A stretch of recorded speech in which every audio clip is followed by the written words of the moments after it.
There are several factors in the development of a flashover. Room size is one of them. The larger the room, the taller the ceiling, the longer it might take for that thermal feedback to occur. There's been cases where it's occurred in less than 4 or 5 minutes. And there's been cases where it takes much longer than that based upon the size of the structure. A firefighter can be faced with two different types of construction, an older home and a newer home. The older home tends to have legacy fuels, better construction quality that can actually absorb more heat and take longer to get to that flashover stage. A newer home is constructed now with some synthetics, the material inside, the contents inside, again, synthetics that create a lot more BTUs, and the construction is much more insulated so that thermal feedback can happen a lot faster and you can get to that flashover stage much sooner. There's different timelines when it comes to flashover. Obviously, the size of the room, the size of the occupancy, whatever is involved in fire, how much is burning, what are the contents of that fire? Again, the BTUs being generated by synthetics versus legacy fuels now, all have a play on how fast that flashover can occur. In the beginning, you'll see a gradual inclination of the heat. And why is that? Because the material in the room is absorbing as much heat as it possibly can. So the temperature is real gradual in the beginning. Then you get that sudden spike in temperature, and again, that's what we want firefighters to concentrate on or to recognize, is that spike in temperature. It's not a gradual inclination, it's a drastic inclination of the heat. And that's when you'll see that boiling rich smoke start to go across the whole structure.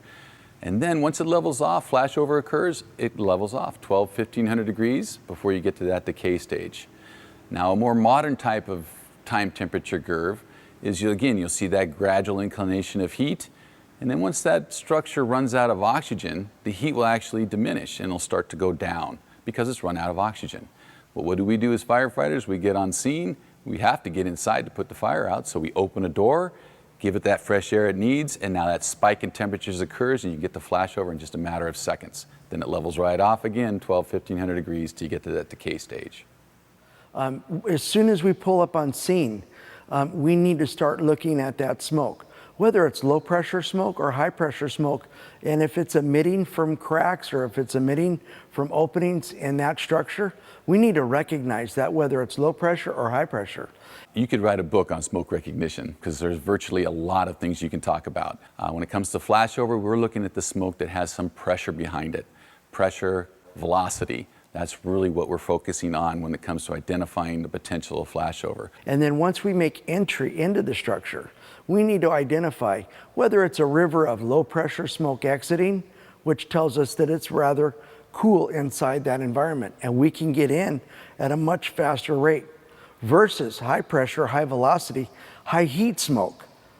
And that's going to tell us that, whoa, we have to slow down and start making some risk versus gain decisions. Well, we kind of use the analogy of it's an upside down witch's cauldron. In other words, if you put the heat above, it's boiling the smoke below. And if you see that boiling smoke, or take that witch's cauldron and turn it upside down, that's the type of smoke that's associated with potential flashover.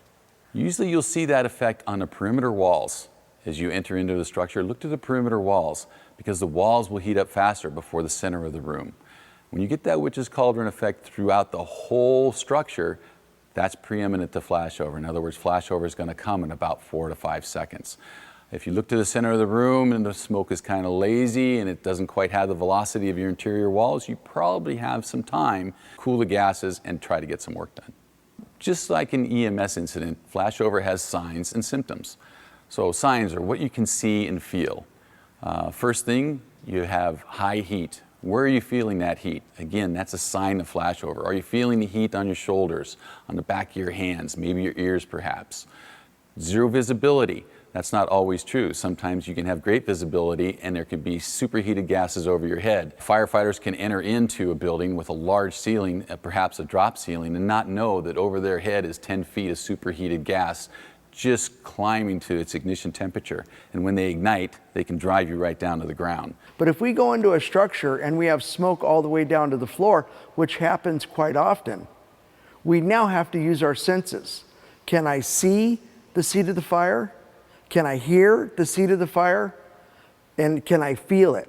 If I feel superheat through my PPEs, my protective equipment, I know that I have to start going through those risk versus gain process right now, the decision-making process right now. And I have to start cooling that gas. So if I can't feel heat through my PPEs, I know I'm okay. I know I can start advancing down to find that seat of the fire. If you're witnessing rollover, that's another sign, something you see. Those are the fingers or the snakes of fire in the smoke above you. Also, you have from the outside looking in, pressurized smoke. That's a real good indication that flashover is imminent. So those are signs. What are symptoms? Symptoms is what's actually occurring on the fire ground that you can't see. Well, if you're getting no or inadequate ventilation on that structure, that heat and energy has nowhere to go, so it continues to build within that structure. Also, if you don't put any water on the seat of the fire, it's going to continue to grow and grow until it reaches an ignition temperature, and then you'll get those flames that break out almost all at once.